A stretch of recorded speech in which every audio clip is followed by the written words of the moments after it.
තොටුපොළ ඉතිහාසයේ මත්ද්‍රව්‍ය පාලන අංශය විසින් සිදු කරන ලද විශාලතම වැටලීම අද අපි සිදු කළා. කටාර් රාජ්‍යයේ සිට QR 662 දරන ගුවන් යානයෙන් ආපු පැසෙන්ජර් කෙනෙක් අපේ නිලධාරීන් විසින් පරීක්ෂාවක් ලක් කරා. ඒ පරීක්ෂාව ලක් කරන වෙලාවේදී යාගේ බෑග් එකේ තිබුණු ටෙඩි ලම්බඩු 3ක් ඇතුලේ මේ ඔබට පෙනෙන ආකාරයේ කොකේන් නැමැති මත්ද්‍රව්‍ය අඩංගු කැප්සූල් 500කට ආසන්න ප්‍රමාණයක් කිලෝ 10කට ආසන්නයි සම්පූර්ණ බර.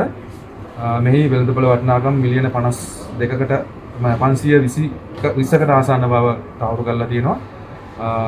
රේගු මත්ද්‍රව්‍ය පාලන අංශයේ නිලධාරීන් මෑත කාලයේ සිදු කරන ලද වැටලීම් වලින් ඉතාම සුවිශේෂ වැටලීමක් අද අපි කරගෙන ඉන්නේ.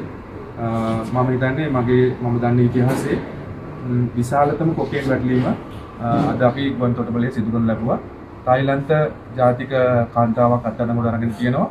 වැඩිදුර විමර්ශන ශ්‍රී ලංකා රේගුවේ මත්ද්‍රව්‍ය පාලන අංශ නිලධාරීන් සිදු කරන ලබනවා. මෙම කටයුතු වල අවසානයේදී මෙම සැකකටයුතු මත්ද්‍රව්‍ය සහ සැකකාරිය වැඩිදුර විමර්ශන සඳහා පොලිස් මත්ද්‍රව්‍ය නාශක කාර්යාංශයට බාර දීමට කටයුතු කරනවා.